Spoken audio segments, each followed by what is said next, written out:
سلام، به کانال آشپزی با زیبا خوش اومدین. امروز میخوام دستور مرغ به روش ناندوز رو بهتون آموزش بدم.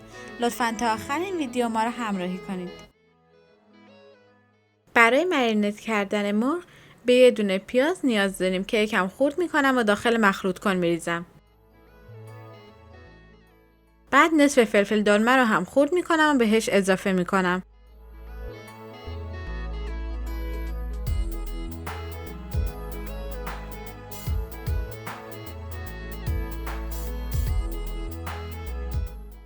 حالا 6 حبه سیر، 2 قاشق چایخوری نمک، 1 قاشق چایخوری زردچوبه، 1 قاشق چایخوری فلفل سیاه، 3 قاشق غذاخوری سس ناندوز. من از هات پری پری سس استفاده کردم. 3 قاشق غذاخوری آب لیمو و نصف لیوان روغن اضافه میکنم و همه مواد رو با هم مخلوط میکنم.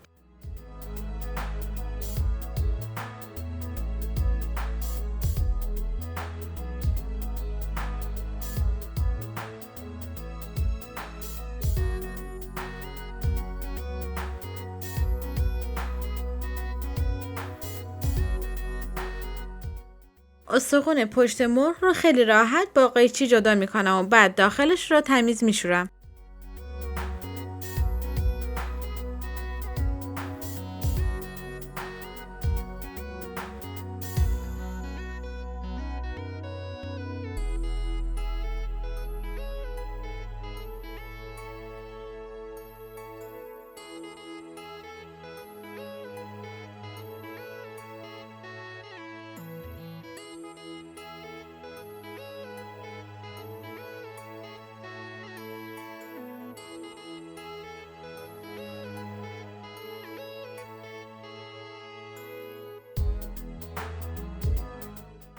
این چربی های اضافه مرغ رو هم با قیچی جدا می کنم.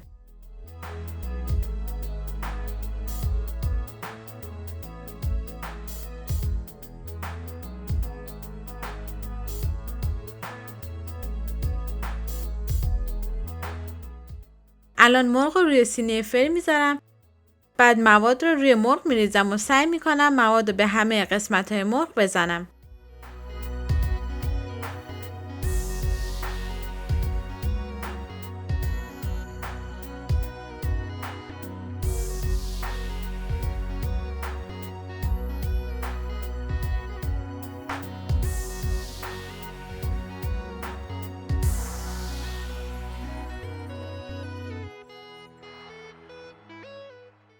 و بعد 2 الی 3 ساعت مرغ رو داخل مواد میذارم.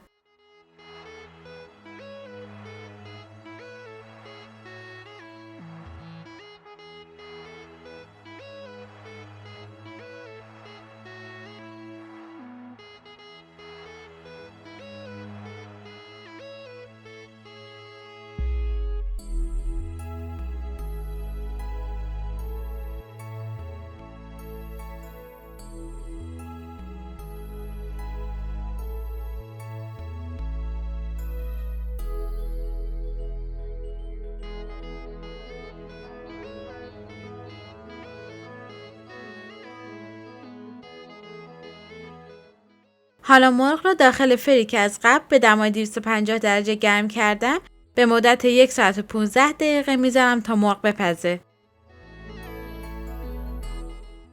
برای اینکه مطمئن بشین مرغ پخته شده با یه چنگال حتما تستش کنید.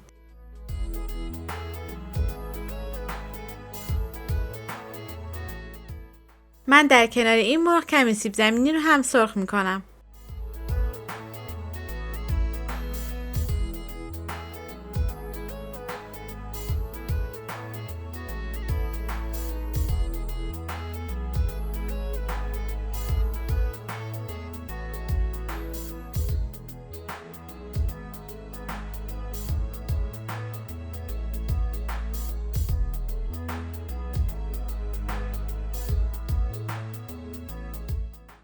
بفرمایید اینم از درست کردن مرغ به روش ناندوز.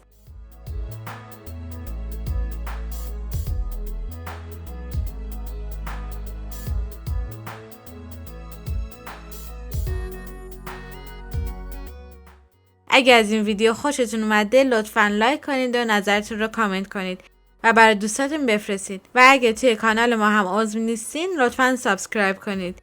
ممنونم از اینکه ویدیو ما رو تا آخر تماشا کردید.